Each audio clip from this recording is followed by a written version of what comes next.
It's DVW. We're going to Luxury Bazaar to check out some insane, modern, and vintage watches. We're going to talk about how Roman started his company, if there's a point to go to college, and he's going to be giving us a bunch of free game. One more thing. We have 5 letters randomly hidden in this video for a chance at 10 extra entries into our giveaway this week. If you want a chance to win this Cartier tank for free, all you have to do is send us a DM with those letters. Let's get into the video.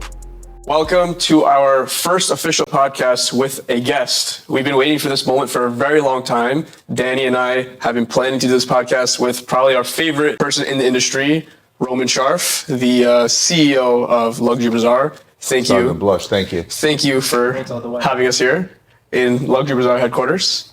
Full circle. I know these. I can't really call you kids anymore, but I can. I've known them since they were actually kids. Because we've done a lot of business with your family on the jewelry end of things, and you guys took the watch thing and ran with it. So it's it's great to see young talent come up, especially knowing the family you guys come from. Appreciate it. Thank you. Appreciate it. Yeah, who would have known? You know, it's a really small world. It is a small world. You know how jewelry and watches go hand in hand, and I'm sure you also see a bunch of other families where like the kids go in different trajectories. I thought for a second that my son may go into my industry, but he went to school for business, and then he got into clothing and sneaker and outerwear business. I've been seeing it. It's pretty good. He never really looked back. And I'm kind of happy about it, that he's able to do his own thing, you know, which is more the same that you guys are doing. You could have very well went into the jewelry business of things and had a great career path and business path, but you decided to separate yourself. We both know how easy it is to work with your parents, so you did a good job. Well, family, they had their own opinions on it, though. I'm sure. Yeah, like my father's like, listen, why would you, like as you said, like why would you just start? Here's a multi-million-dollar jewelry business, go, right? Yeah. And then, you know, Continue. the dream is the same. You know, you want your son, your daughters, your kids to continue in the family steps, but I was always the opinion that do your own thing. I make it a point in my family to say that, look, when you turn 15, you have to have a job. I don't care if you're a donut shop. My daughter did that. I don't care if you're working wherever, but understand the value of the dollar and what it's like. And rather than submitting essays to his colleges, he submitted his tax returns. Which, by the way, was another conversation we had at 16 where when he found out he has to pay Uncle Sam, he's like, what? I have to pay him how much? Yeah. But let's talk about watches. Let's talk about the industry. Yeah. So first, I want to get into this. Like, I appreciate the tour you gave both of us. Like, it's really impressive. The first real question I have is like, what made you start here? Like, you're probably the most known person, if anything, on 47th Street. Every single person knows you in New York. What made you come here, then choosing 47th Street? I never really came here, right? It's like everybody else. I mean, you guys were born here, right? But your parents, they came over into the States, I think in the 70s, I believe your family migrated? 91. All right, so you were... Most Bavarians came in 91. Like that was like the last like final wave. Okay, so we came in 88, right? And then what happens, you park somewhere. And you tend to park in areas where there's a large population of people just like you, right? And my father, we actually landed in Brooklyn. Nice. I lived on Shipshead Bay. Emmons and East 16th, right at the end of the canal, if you're familiar with Brooklyn, right? Yeah. And getting jobs is not easy for an immigrant that speaks 2 words of English. So you came in 88? I came in 1988. The whole came in 88. I was 13. Wow. And I kind of hit the ground running. Like I started working right away. But my dad had $4 in his pocket by the time we got here, so there was no money brought over. And finally, he was working like 3 jobs. My dad was very adamant about welfare. So for the first 6 months, you get sponsorship from Highest, and then you have to go on welfare, and then they'll help you for your rent and your food stamps. Because back then, it was actual food stamps, like paper money. Yeah. And my dad said, I don't give a shit if I have to work 3 jobs. I'm not doing it. Wow. So he did work 3 jobs. And then finally, he got an offer for a job that's sort of near and dear to what he did. He was an engineer back in the Soviet Union. And he got a job as like a maintenance mechanic at a factory that makes wrappers for candy, like Mars bars and all that stuff. And that job paid $15.65 an hour. It was a lot of money. Pretty good, yeah. In 1988, it was a $32,000 a year job with benefits and so on and so forth. And then he moved us to Philadelphia after that. Mind you, I went from a 400 square foot studio, 4 people, in Brooklyn, New York, for which at the time we were paying $550 a month, to a 3-bedroom apartment in Philadelphia that was probably 1,500 square feet, if not more, with walk-in closets. It was just like, we came in, I was like, oh wow, that cost $450 a month back then. So like, you know, the pricing between New York and Philadelphia, as you can say. So we were moved here. I didn't really have a choice. This is where I started. This is where I started my career. This is where I grew up. And for me, this is the place where I live. Yeah, a lot of families landed in Brooklyn. Our father was the same. He was by Our aunt, yeah. He was by Ocean Parkway. Yeah, Ocean. Not You mean Russian Parkway? That's what they call Far, it. but like that's where a lot of Bukharians, as you said, like this is where they are. It's Yeah. where they're camping. Listen, there's a concentration of over 2 million Russian-speaking individuals in New York City. There's a million here in Philadelphia. Really? Yeah, it's a big area. Wow. There's a lot of Northeast Philadelphia was the one area where we all came, and everybody kind of spread into the burbs after the fact. But listen, it's location, it's where you are, and you also have to keep in mind that I started this as an internet company. I never wanted a store. I never wanted to be an AD. I never wanted any of that. I didn't want a retail environment because I quickly learned that in 2 hours' time, I can answer 50 emails and take a few phone calls and sell a lot more watches than spending a one-on-one with an individual in a store environment. We can take a half an hour to an hour and a half. To close. Right? Not even to close. It just takes time. The internet is what? Oh, hi. And now today's day and age, it's all text, WhatsApp. And people don't even. Start off as retail, or you start off with wholesale? It was all retail. In the So beginning. in the very beginning, I started this part-time. I was in banking. I actually commuted to New York at the time I started this. I worked for Deutsche Bank, and my office was at 1251 Avenue America, so right there by you guys. And what happened was it was a website. First, it was eBay for the first 2.5 years when I did it part-time. Then 2.5 years later, I built the first website. And that's when I realized 24 hours is not enough in a day, because back then it was me and maybe 12 other guys that did this online. And all of a sudden, I got this overwhelming. When did you start? What year? So my business is as old as my son, slightly older. Marcus just turned 22. Wow. My wife was 6 months pregnant with him. So 22.5 years ago, give or take. So your first platform was eBay. eBay. That's what e-commerce was back then. Mind you, we're going back to the time where e-commerce was just born, right? There's still VHS tapes and cassette tapes people listening to. CDs are just coming out. Where how many people were buying a watch online? Well, that's the thing, is that when the original guy approached me, he came to me and says, Roman, he's like, all this computer. He's a gray market guy who worked out of his house here in Philly, and I bought watches from him. And he goes, listen, all this computer stuff. I mean, I have a degree in electrical engineering and computer science, and I ran a $42 billion a month system for Deutsche Bank and infrastructure support across 2 data centers, $20 million in hardware each. But yes, I know computers. I guess you can say so, right? And he's like, I'll give you the stuff, and you put it on eBay because it's hot, right? He was smart. He saw the future. Like, and my response was like, who the fuck's going to buy $10,000 watches on eBay? Yeah. My wife, 6 months pregnant at the time, goes, I think it may not be a bad idea. Let's give it a shot. I'll help you out. Wow. I didn't believe in it. And then 6 months went by, and we sold a few accessories, a few tchotchkes, a couple of Cartier clocks and things like that. Nothing expensive. We sell our first watch, Audemars Piguet, Royal Oak. No, the guy just gave me stuff on memo. He said, here, I'll give you the stuff. This is the cost. This is your cost. Sell it and keep the profit. So your cost is 10 grand. I'd put it up for 12 and sell it and make a profit. And so he wasn't a partner. He was just somebody to supply me with inventory. And when the first watch sold, a guy from Germany buys a Audemars Piguet Royal Oak City of Sales. He paid $9,650 for it from Germany, and sent me a wire. And I was just like, well, maybe this thing will work, And first year, I think I did about $1 million. Wow. First year. Remember this? While you're working full time. While I'm working full time. That's a Now, my lot. job is demanding. I'm commuting 4 hours a day, 2 hours each way. I just had a new baby born. We were buying a bigger house. I am, 2000, I was 27. Wow. Right? So now I'm basically, my job is demanding. I get woken up 3 o'clock in the morning. I ran a team of 12 guys out of Singapore. They were 12 hours away from me. So my lunch meetings were at 1 o'clock in the morning. So it was tough. And then there was, my son was born, and then the business. And then at some point I just came to a crossroads. Unfortunately, economy went to shit post 9/11. I was there. 9/11, our building was World Trade Center 4. You were around that time. I was there. Yeah, I was there. I was there. It was not a fun time. And a lot of people got let go in the bank. Deutsche Bank let go 15% of their employees. Company of 120,000 people, so about 15,000 people got canned, mostly out of New York. I didn't, but I saw the writing on the wall, and the writing on the wall It was was 2008. no. This is after 9/11. We're talking about 2000. Much of a difference. Yeah. So it was like the next 3 years where things started going sour, and the economy was not doing really, really well. And I was like, you know what? I don't know if that's going to be me. Mind you, by 26 and a half, I was a VP at Deutsche Bank. So I was doing really well. I had a comfortable 6-figure salary. I was making good money. And then I said, one of these days they're going to make a business decision for which I can't blame the bank, right? Because the decision they made, I can't blame them. Yeah. It was a business decision, right? And I'll just become a number. because I am nothing but a number, right? And I said, you know what, if something's going to go wrong, let it be my fault. And that's when I decided to let go of the bank, go into the watches full time. But the thing of it is that having now a new family and a child and a new home that I bought, I said, you know what, I'm no longer in my bachelor pad in my condo by myself. Now I have responsibility. So I waited till the business brought 1.5x to what I was making in the bank, profit wise. You're saying for when you left? For when I left. I waited for the time where I looked at, to be fully transparent, at the time I made about $125,000 at the bank. When I hit a profit of $175,000 in less than a year, I realized, okay, I can.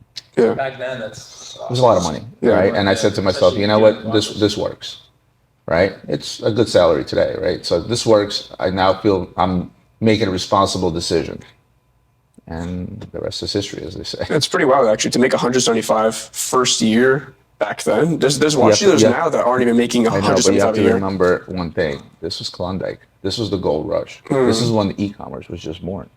And when I tell you it was me and 10 other guys online, that was it. There was nobody else. Today, there are thousands of websites, thousands of apps, thousands of places you can go to, right? Back then, it was 47th Street.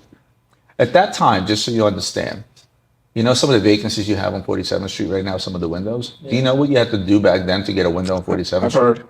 150 to 250,000 key money for a tiny window on 47th Street. You have to put up front just to take over that lease. Yeah, we had a few landlords beg us to take their windows. Now today, you can't give them away. Yeah. Why? Because the industry has changed. But now back then, 47th Street was king. Yeah. The Aventura, the Seabolt building was king. All your little jewelry pocket buildings that you have around the major cities, those were the places to be.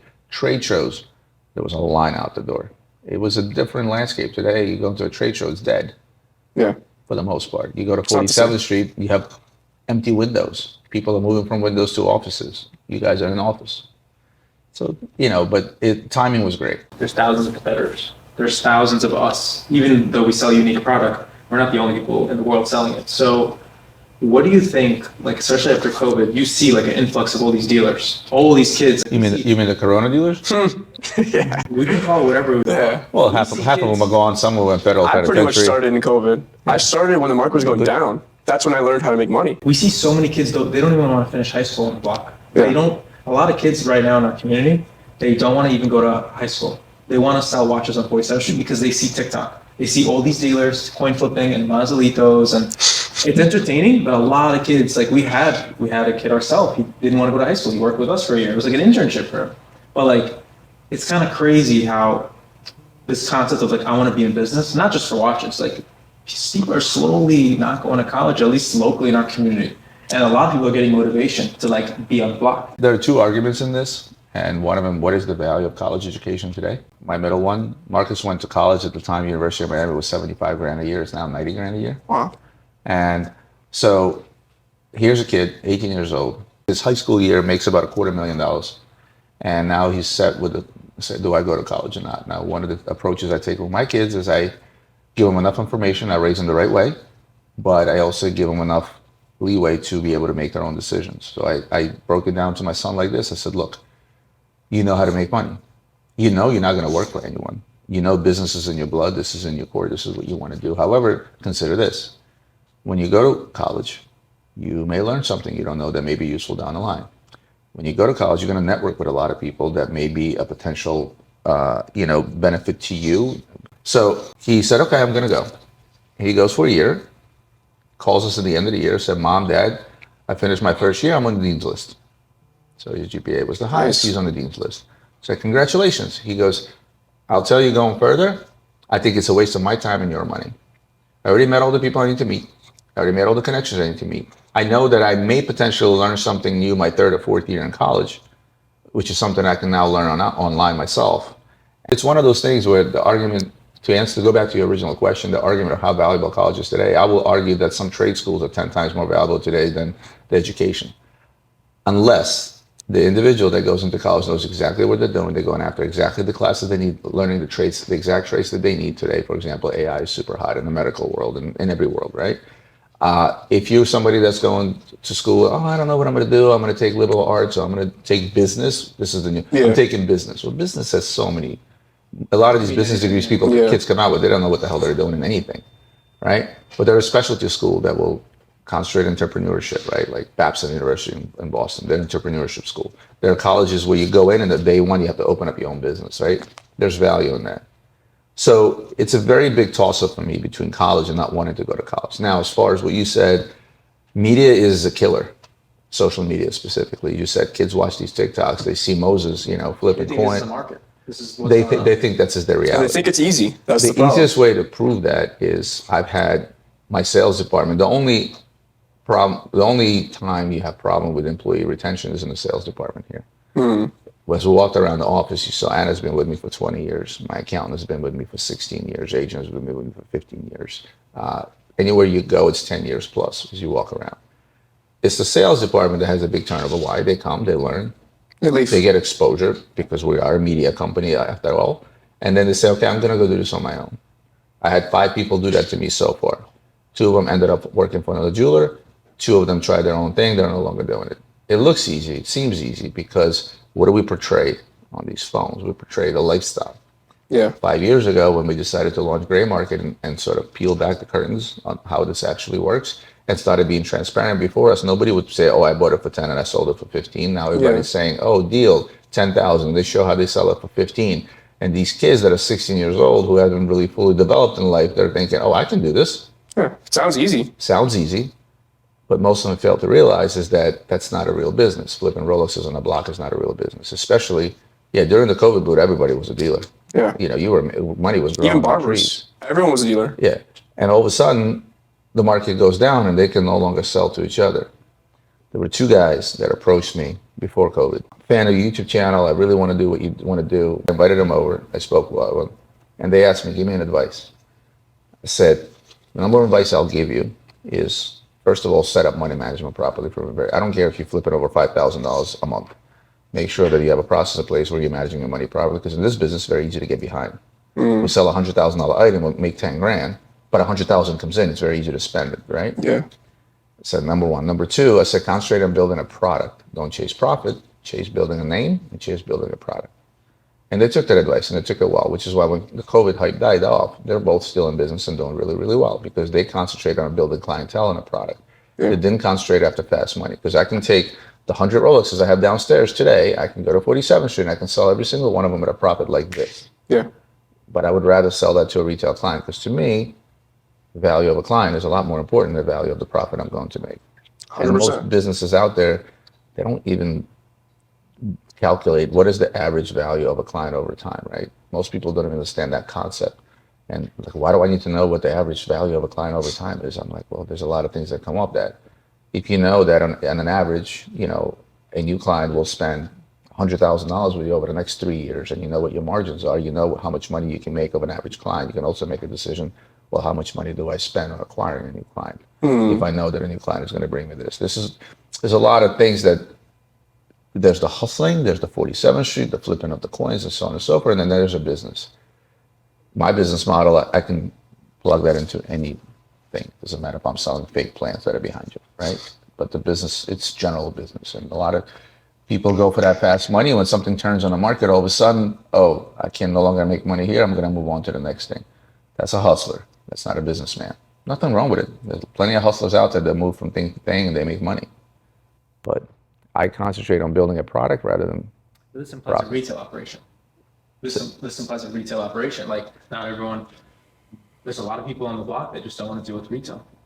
And that's where you're not building a product. Yeah. So if somebody asks me, what is the value of your company? Well, we do this much in sales. Our EBITDA is this. You can calculate, you can do an EBITDA type evaluation. You can do a different type of evaluation in terms of name, brand name recognition. There's a value to the website. There's a value to all the traffic that comes to us, the social media piece. You combine it all together, you come to a number of $100, let's say, right? Okay, my company's worth $100,000. Somebody that wants to buy me, let's say a Swatch Group or a Richmond Group or LVMH, I might be worth more to them than I am to a PE guy or somebody that wants to bundle me up with 5 more companies like me to make a bigger product, right? Well, that's a value. If somebody told me, what is my business worth? It's not just, let me add up all my inventory. A wholesale business is not sellable. And I know this because I did it, and I did it in a big way. Right before COVID, for a good stretch of 6 to 7 years, we did 85% wholesale, 15% retail. Why? because having started this business from $12,000, I never had any capital input. So the fastest way to grow, get to be $100 million company, get the bigger profit was to wholesale. But with wholesale come issues. Yeah. I've had at the highest point, I had $29.8 million in receivables. Wow. You don't sleep well at night when people owe you $30 million. And mind you, it's not like that was all my money. I owe people money too. You know, it's a pyramid. It's always like that. You use other people's money. Your parents' jewelry company. We have 6 months credit. I can call your family and take 10 million of inventory. Yeah. It's very different. Like we literally don't give anyone credit. We try our hardest not to give any credit or take credit as much as possible. Exactly. No, that's wrong. You should. The idea is, I started with this with money management, right? That's the first thing I said. It's the most important thing. Accounting is the most important thing, right? You have proper money management, proper accruals, proper expenditures, knowing exactly where your dollar goes and what the cost of every dollar coming in is.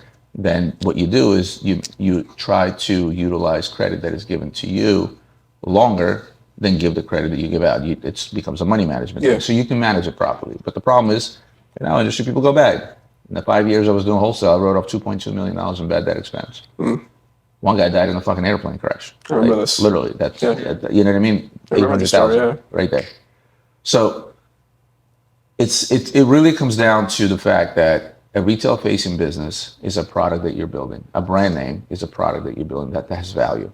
A wholesale business has zero value outside of the inventory that you hold and the receivables that you have. That's really the difference, and that's why we switched back right before COVID. I said, okay, we're going to take 2 years, and we're going to slowly go back to being mainly retail. How are we going to do it? Brand name recognition. What's the best tool in the business today? Social media, in front of it, right?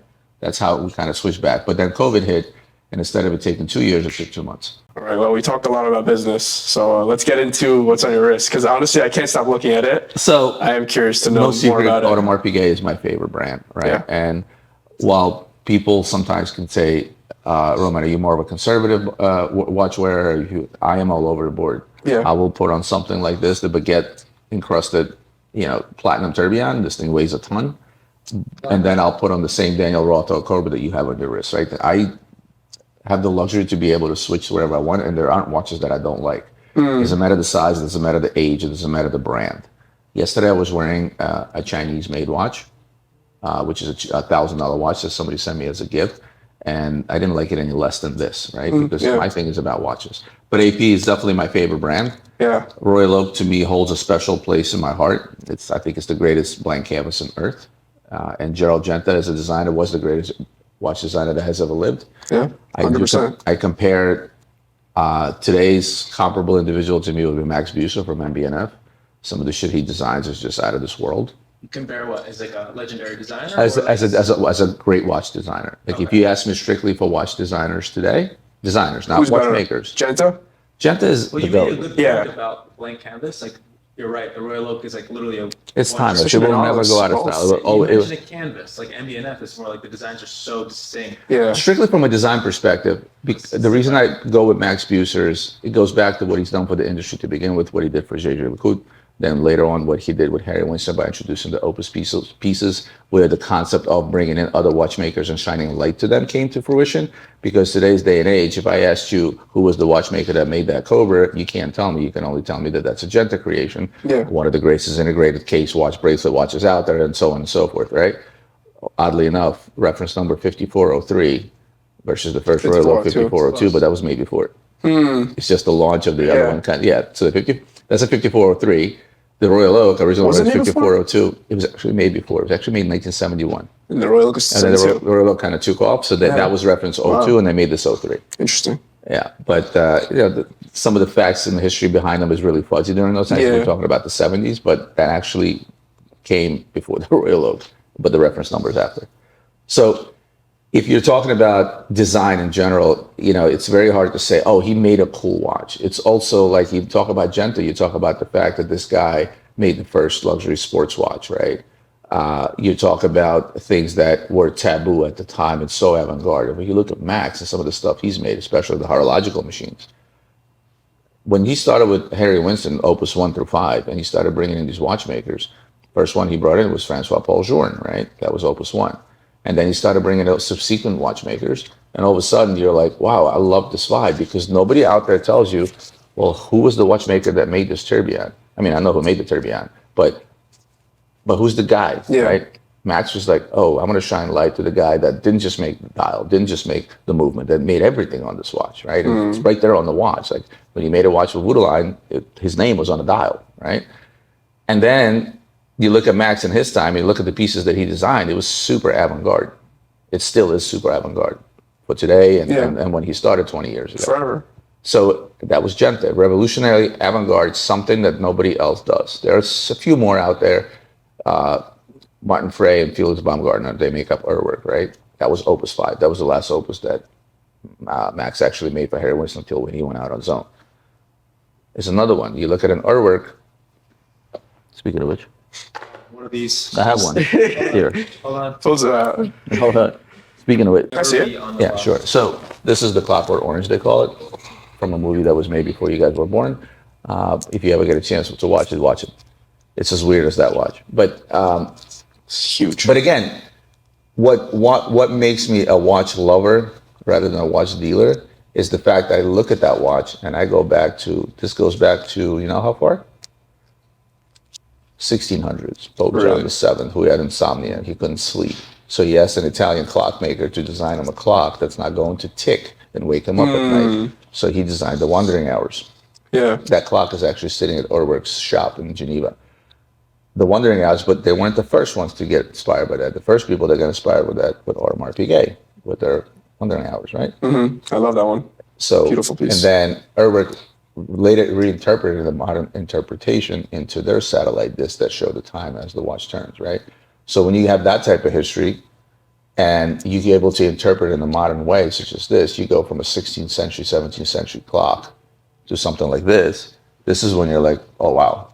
Right. Because of your engineering background, like, do you care about the mechanics over the design? Absolutely. Yeah? I am a super geek when it comes to You mechanics. prefer, if you had So to pick- you would choose mechanics over design any day. No, I feel like what makes a great watch is a combination of both, right? Because you can't have one without the other. Yeah. It's like a well-made vehicle. If it's an ugly-ass car, but made really well. Yeah. but made really well, Who's going to drive it? you know what I mean? Almost a Because remember, we're not in an era of watches being tool watches, right? No. You know, you go back to the 50s, the 60s, it was a tool thing. That was A the watch point of was a it. tool. Yeah. Today, it's not a tool anymore. Today, it's an object of luxury. It's 100%. you know, so now you have to have the combination of both. You have Would to you have say these it's almost going to be like a category of art one day? It's very hard. Art is such a generic term. You know, after this, you guys, if we stop by my house is filled with art, and some of the stuff that's there, you're gonna be like, Why the hell do you have why? I have a, and again, I don't buy art as an investment. You know, there's some pieces there that you can be considered an investment because they got up in value from a particular artist, but that's never the goal. My goal is, anytime I walk around my house, I look at a piece of art. It reminds me of a time, a place, an event. So like Perfect example with the watch. travels and things of that nature. And a lot of people will use the same analogy when it comes to watches, especially when it comes to events. Yeah. A business deal or something, Birth of a child. you know, birth of a child. Like my wife I have 3 kids. She has 3 watches. Each one was a push gift, right? That's so, nice. and then every time she looks down at that watch, she remembers that day, right? I don't want my wife to hear that. It's okay. Listen, you go. My wife didn't. Her first watch that I gifted her was a Cartier Pasha with a grill in stainless steel. It cost me $1,500. I was gonna guess a tank, but that honestly. watch is 10 times more special to her than a diamond encrusted Audemars that she has. Right? It's not 100%. about the value; it's about the memory. It's time. So you can compare watches to art, absolutely, and it is an art form of its own if you think about it. Especially if you look, like I'm a big fan of Cloisonné, right? You know, so enamel dial watches to me are an art form all of its own. So you can that's closer to art because it looks like art. But you look at some of the things like the Urwerks, some of these MB&F, it's art in motion. Look at it. I mean, it's like the design behind it is insane. With that said, you guys went vintage, neo-vintage route, right? What inspired you to do that, I guess, is the better question versus... Question for Danny. Yeah. It's crazy. No, I was collecting. I was 15, 16, 17. I was into watches artificially, like most people that get into it. It's like, oh, it's shiny. It's like, it's the only accessory that a man can have. Like, so I remember, one story was like why it sounds like fluff, but like I found a vintage watch. We were doing a garage sale. I don't remember, were you? Yeah, I was there. I remember. There was this Croton. I said this story so many times, but it's like I was a kid. I was 15, 16, clearing out my grandpa's garage. He was also into watches, a little bit. Like, I still go to flea markets to this day. I was literally in Grand Bazaar, Goes every week. It's bad. It's a really bad habit because I collect. I collect a lot of, because I really, when I look at around your office, like Tchotchke heaven. yeah, That's me. yeah. So I collect a lot of crap. So I see this little watch. It's literally, it's virtually worth nothing. It's a Chrome from the 50s, 60s. I said, but Bosch, I don't want to sell this. Like, sell it. It's garbage. It's it's Moser. Just, he says, I want to clean this whole place out. He's like, you know what? We sold the other things, like all the other watches for like 20, 30 bucks. I kept the Chrome. And I remember I really first got into vintage after doing like a freshman year. We had a speech class. The teacher said, talk about anything for 2 minutes. You need to talk for 2 minutes without a card, but it could be whatever you want. Socks, shoes, whatever. And I talked about this watch. Artificially at first I'm thinking, okay, let's talk about the story. But then I'm like looking at this watch. So partially that's why I got into vintage. It was also price point. Like I had to like reverse, like for me to spend $10,000 on a watch was insane. Even spending $500 on a watch was insane. So how about $1.25 million? Would you do that? Yeah, my money's not there. Because vintage is some of the most expensive watches that are out there. Yeah. To be honest, the price point. So like when I was a kid, 16, 17, like I still, at least tell time on the phone. So like you don't need a watch. So I remember I wanted to see the value. So it was all about value. Like to this day, like we want our clients to have like a value prop on their wrist. Like just in case, we spoke about trade-ins before, like we need our clients to be comfortable. So of course it's easier with modern because they're commodities, they're liquid, but with these things, you're finding people that appreciate what you care about. Because like you've been to our showroom before, like weird shit, like crazy stuff that's not going to sell tomorrow, usually. So everything's a reflection of our taste. And David came by, he bought his own spinner watches because he saw me growing up like, Danny's such a weirdo, like going on eBay, buying stuff for 20 bucks, 30 bucks to sell it for like 70, 80 bucks, literally buying stuff on eBay, 50 bucks, putting it back on eBay for 100 bucks, taking nicer pictures. It was just this loop over and over. Also, and I was learning what works, what doesn't work. Like, oh shit, this takes 6 months to sell. This takes 12 months to sell. So it took a while. It was a learning process, as it is still now. And it really is interest because, as you said, like I can wear this, and I can wear my grandpa's Croton, and I can wear a Timex, and nothing wrong with modern. But it's like it really is a taste thing. So I would love to do what you do. In fact, we do sell a fair share of vintage watches. Majority of the vintage stuff that we sell, you don't see. Yeah. July, we sold seven-figure watches, and they were all vintage, mostly Patek. Wow. Oh, Right? yeah. But It's that's huge. not stuff you show to the world. That's stuff that you keep quiet. And the reason for that is because I found the vintage business to be the dirtiest business, like used car salespeople. Because the minute you put out you come up with a nice vintage watch, 10 dealers will call you the minute you put it on Instagram, and you're like, well, I'm not really looking to wholesale it. I have a client of mine, and this is not really for sale. The minute you tell them no, they're going to go talk shit about that watch. So the dollar's not wrong, and this is wrong. I so found true. because they don't have that, because they want to be the one to sell it. Now we're talking about, you guys are a very unique niche space. You're not your typical vintage dealer that sells vintage Rolex, vintage Omega, vintage Patek, right? Or vintage AP was a small part of it, right? You guys, like you said, you find really different cool stuff. You also tend to try to set trends. You're the ones that got us into these fucking Cobras, right? Sorry. Not Cobras, Bamboos. bamboos, right? My bad. But we ended up selling 7 of them, 5 of which them came from you guys, right? So it's because you were able to show me the value behind it, because that was a watch 5-10 years ago. That was a watch you put on a scale. Yeah. Today, once you start digging a little deeper, so it's like having an eye for these things, art forms, right? You made me see the bamboo in a different light that I saw it before. So you guys are in a very niche space. You're not in the regular vintage business, but in the regular vintage business, it's Patek, it's Rolex, it's Omega.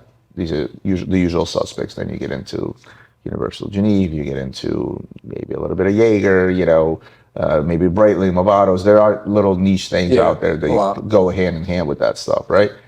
But mainly it's the 3 main brands. So I learned a long time ago, I would love to do nothing more but to sell important Pateks. Number 1, it takes a long time to sell. Number 2, it takes to acquire that client is extremely difficult because this is a very educated, discerned client that knows what they're looking at. A lot of the stuff is very condition dependent, which is what I hate. On a modern watch, I give it to my service center, it goes back, it's brand new, right? I service every watch that comes through here.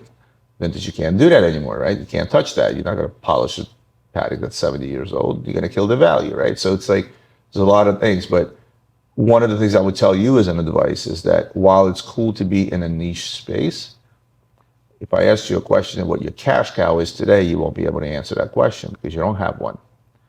If you ask me the same question, I'm going to tell you it's probably 32.4% of my revenue is Rolex. That's my cash cow. That's what keeps the bills. That's ours too. You know, but how much of that do you do versus the niche stuff? So you want to have we ask us this question all the time. Like, what is our, like, a lot of people do know us as like, those are the guys that sell like weird, funky shit. But like, we're happy, whether it's good or bad, that reputation, it's more like, at least there's a place for it. There's a niche. Because not a lot of people are willing to tap into it. They don't want to put I get it. I don't blame them at all. They don't have the nuts of the knowledge of the balls to go out there. Like I really text you, have to, I text you guys earlier today about that two-tone Piaget, the PVD one, right? Yeah. The guy was asking me a price. I looked at it. I looked at how much gold is in that Piaget, and then I said, okay, so that's not too far. Seems reasonable. So I texted him. I'm like, is $12,000 a good price for this watch? I've been doing this for 22 years, and I reached out to you because you do that type of weird niche stuff. Yeah. And he said that's not a bad price, and I bought it. And that watch will probably carry a $3,000-$4,000 profit, maybe more. Probably more. Right. So it's good to have that because it's a small pocket in the market, you know. Yeah. Like, let's say at about 100%. And the vintage market, what would you say, like, overall? It's like 5% of the market? Oh, it's a lot bigger. It's a lot bigger. Of course, it's a lot bigger. Like 100% of the It's just a lot quieter. quieter. Look at what happened to Cartier alone in the last 3, 4, 5 years. So again, with the vintage stuff, the world is much, much bigger. But my suggestion always to people is diversity, right? Diversify. I love buying what I like, but buying what you like eventually ends up in agent inventory, and oftentimes it doesn't allow. You want to have a healthy growth in your business, so you have to come up with what we like to call a cash out. Now we have different aspects of our business. We have wholesale, we have retail, we have jewelry, we have watches, we have diamonds, we have all that stuff, right? Yeah. So we have different, revenue streams, but it's sort of like it's good to be known for quote unquote, as you called it, weird shit. Right? It's good to be known for somebody that's going to have something different, something that's fresh that you're not going to see on everybody else's Instagram. But at the same token, you still need to take part of what pays the bills. And that way you have a cash cow. And We ask this ourselves all the time, like, because there's a lot of stuff that we want to sell, but doesn't mean it will sell. Like, I have this vision. I want to buy all the weirdest Chapards and all the weird, like, certain Piagets. Every Frank Mueller in the world. I want to. And he stopped. well, I think that mid 80s, late 80s, early 90s Chopard L.U.Cs are sleepers. I think E-belts from that era are sleepers. I think obviously the cat's out of the bag about the Roth era Roths and the Roth era Breguets, right? Blancpains is another one from that era. Because if you look at the numbers of how many they made during that era, because this is still a time, Blancpain almost died if it wasn't for JCB. You had an era that was still suffering from 1969, the quarters crisis, right? It lasted through the 80s and the early even 90s, right? So the amount of these goods that were manufactured during that time was so small. But it's really not about, I want to buy this Chopard, but I'm afraid because it's probably not going to sell. I take a different approach. You got to have balls. You go, you buy, you tell a story, and you explain to people why you see this as a value proposition, why you see this as an important watch, right? And it won't sell. 10 years ago, you can give away a Bamboo or a Cobra.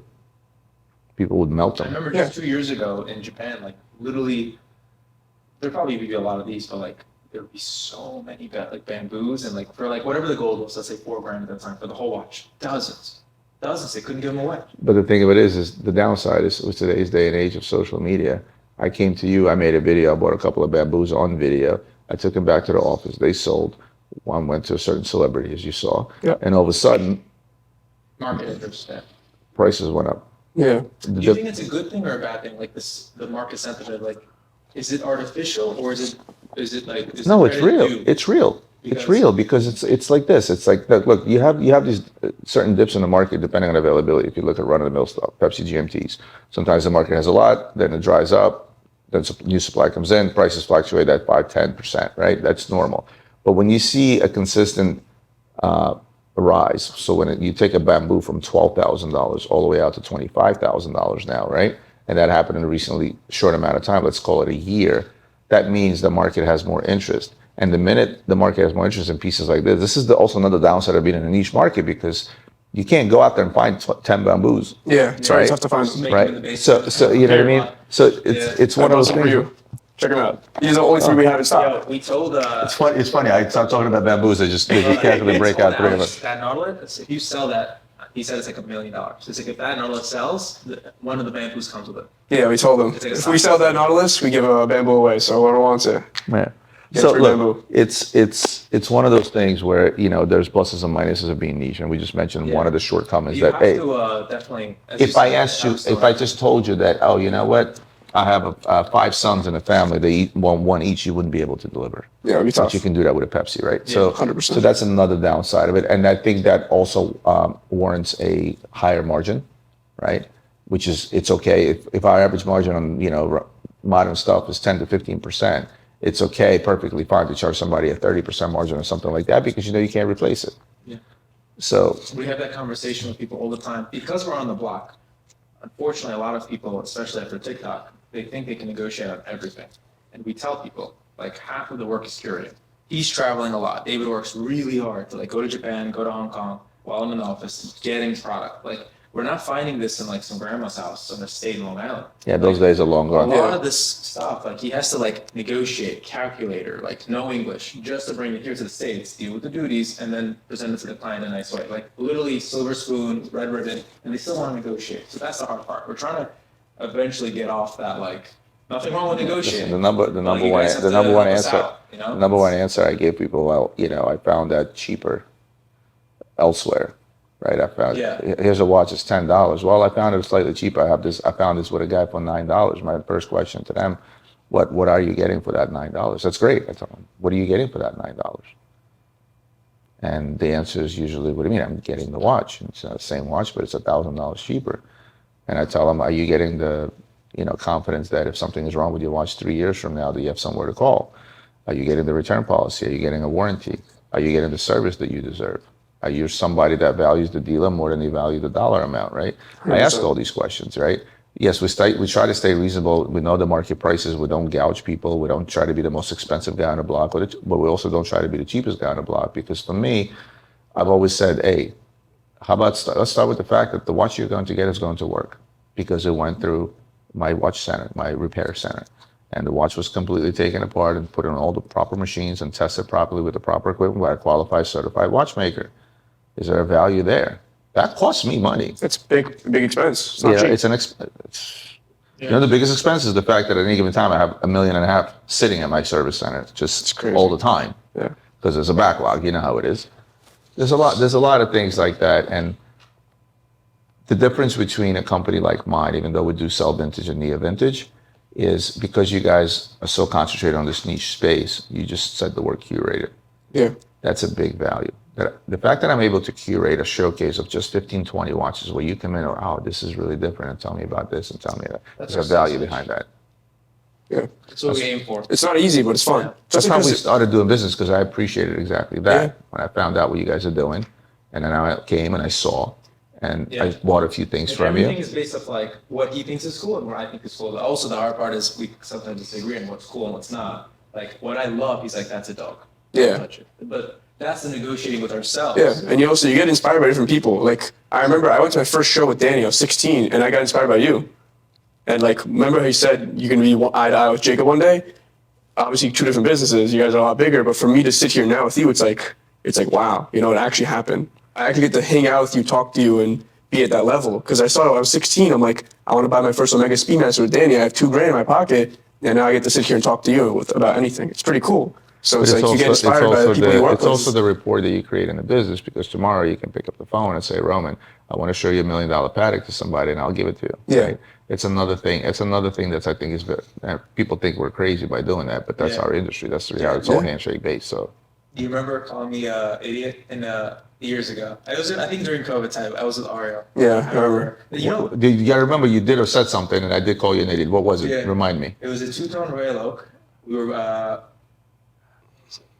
I was holding inventory for too long because we do retail, and you're like, dude, make 10% and move. I remember. So I remember this because I said it's return on investment over time, and I do this all the time, right? Yeah. We are a retail facing company, right? Our average sell through is 24 days. It's amazing. It is For amazing. anything? You're For factoring anything. retail also. Retail, right? But I'm also a guy that looks at things from a perspective of what's my cost on my money, What's it cost me to operate? What's my cost on my every dollar? Because I have a large overhead, obviously. And at some point with a watch sitting, I either consciously pick up a watch and say, look, I know this is going to take 6 months to sell, but I'm going to make a 40, 50% margin. Or at some point I sit there and I say, you know what, I'm not going to be stubborn. I tried, maybe I made a mistake, maybe this, I get rid of it, I move on. But you have to identify what that time frame is for you. You have to, and that's not just based on the fact, oh, you know what, I'll say that 4 months because we have weird stuff is too long, or 5 months is too long. No, it's how much money you have invested. What's that every dollar costing you on a daily basis? What's your expense? What's your cost of money? And what's your cost of missed opportunity of taking that 20 grand, cashing out of it, putting it to something else that perhaps will give you a 3 or 4 returns in the same time frame, maybe at a smaller margin, right? So that's always a moving target. That's always an argument you're going to have within yourselves and as business partners or anything else, where you're going to be like, oh, you know what? I don't want to sell it. The biggest mistake we ever made, and always make till this day, and this is the argument me and Adrian have back and forth, is we'll sit on something for 6 months, something that we knew that may take 6 months to sell. And then somebody comes with an offer where we're barely making any margin. We're just, you know what, it's been here 6 months, let's get rid of it. That's the biggest mistake. Because if you subconsciously, or if you consciously bought something that you know is going to have a much larger return, but over a larger amount of time, you got to sit around and wait for that return. And be willing to do it. Exactly. Yeah. But you also have to be able to identify the fact that, you know what, I fucked up. You Yeah. know, I paid too much, or this is not the right watch. Let me just get rid of it. 100%. Yeah, you're right. Always a moving target there. Yeah. So let me ask you this, because I'm very curious. If you had to choose just one piece forever to wear, out of everything you own or that you like to wear, what would be like the one that you would go to every single time? Because at the end of the day, we kind of all have our own piece that we would go to. Listen, What's the one piece? For me, it's going to be the Royal Oak. It's going Which to be a one? Royal Oak. And it doesn't necessarily have to be the 5402, the first one. It doesn't have to be, it would be a 39 millimeter Royal Oak. If I had to pick a favorite out of all of them, it would be a 39 millimeter Royal Oak skeleton perpetual. I like that one. And in many variations too. Like there's a tantalum rose one, which is like impossible to get. There's a tantalum platinum. There's a steel. There's plenty of variations out there. So for me, it's a 39 millimeter Royal Oak. That would be my one piece to go to. And if I had to choose one and money is no object, yes, I'm going with a Sky Moon Tourbillon. But is that really practical to wear every day? No. You know, Yeah. You it's, mentioned a dating platinum, and I see Alex post it like a lot. It's an insane piece, the factory baguette. You said it's, I don't know if you're okay with the saying, like it's No, your it's fine. personal piece. It's one of those, you know what my personal pieces are, is ones I decide to finally hold on to, and I just say no to people when they want to buy it. And then eventually I remember somebody will come up and say, you know what, a guy that just spent $4 million with me on vintage Paddocks. Yeah. If tomorrow he calls me and said, Roman, I don't give a shit, go find yourself another, I'm taking this home. What am I going to tell him? No. Yeah. That's why I stopped having personal pieces, because you of that. told me I can't keep anything because people see it on the wrist and they just want it, and you just It becomes a question of relationship. And, you know, if I'm in the industry of selling watches and not keeping watches, you know what? I keep my personal investments in real estate and gold, right? You know, although if over the years I took the same money I invested into real estate and invest, or 401k or anything else, college plans for my kids, I kept it into watches, odds are, but it's also part of my business. Yeah. So that's why watches that I own are watches that belong to my wife, Wow. right? Because those are never going to get sold. Yeah. And nobody can make me take something off my wife's wrists. But for me, I put on a watch and somebody tomorrow says, you know, I've been wearing this for a while. I didn't even put it up for sale because I want to wear it for a while, but it's Sick going to piece. be gone, right? Because it's just a relationship So thing. you don't have any like, I guess so that baguette, that's like a non-negotiable, like no one can like bother you with that. Do you have For other now. pieces like that in the safe? Really? At most, I'll have pieces in the safe that are like, for example, I'm not selling this Freak. Why? I have a special connection to at least Nardon. I have a special connection to the Freak, especially the fact that the 25 years of technologies, which is now used throughout the entire watch industry, like silicone balance wheels and things of that nature, right, is now incorporated into this one watch, and it actually finally got the price that it deserved, right? So what else do we have hiding in that pile? Moser, Streamliner. Let's see. I've been wearing this watch for quite some time. This is one of their first ones that they came out with. You know, not the best finishes in the movement just yet. They have seals to prove, but I think in my mind, I don't know of a better organic case bracelet combo out there. This is the most organic, and best integrated bracelet watch out there, case and bracelet, right? Which is, to me, this is different, right? That is the first best integrated watch and case bracelet, the Cobra, right? But a modern interpretation, You say especially better for than something Midas? that's not very organic, this is very organic. I see it. Yeah. You would argue better than Midas? It's different, right? Because a Midas is not an Like, organic. a Midas versus, like, what would you say? I'm going with that, but I'm biased. I like AP and I like Genta. So, you know, Midas is also great, don't get me wrong. But if you want to talk about a truly organic look, there's not one sharp corner on that bracelet. There's no other brand out there that has anything similar, which is why I really like kicking this around. Plus, it's also pretty comfortable in the wrist. Yeah, it looks cool. I didn't realize how little production they have. 4,000, It's not much. 4,200 Like, you think pieces. of Moser, you think of like a bigger than. No, they're small independent, but they're trying to grow bigger and they're doing a good job. Remember, the brains behind it is the two Malin brothers, and you know who their father was? He was the global CEO before Francois took over Watermark Piaget. Wow. So he did a lot of wonderful things for AP, and now he's obviously passing that on to his kids, and they're doing a great job as well. Maybe you'll open up my eyes to things that I never thought of, because that's what happened with the Bamboo, certainly for me, even though I knew what the watch was. You made me look at it a different light. I think you guys are in a great space. The way you do business, the way you conduct yourself, the way you stand your ground on a lot of deals. You're not easy to deal with, by the way. I tried, but I think what you're doing so far, I think is great, and I love the fact that you're not afraid to go into spaces that are not safe. Where most young dealers, they want to go into a safe space and sell Rolex GMTs, but you actually are building a business, you're building a product, and you're creating trends, which is great, which is not so easy to do considering the competition that's out there. Thank you, Roman. Appreciate that. Means a lot. Thanks for watching. If you want us to make more videos like this, please like, comment, share, subscribe, and turn on the post notice for our next episode where Roman Sharf shares his relationship with Jacob & Co. I've spoken well of Jacob. You see a lot of people still talk shit about him. Over the years, I realized that it stems from jealousy. 100%. Right? Now, Jacob is an old school businessman. Comes from hardcore 47th Street blood and this, that, and the other. So yeah, put on some bulletproof underwear when you're doing business with. Does that make him a bad person? No, it makes him a shrewd businessman, right?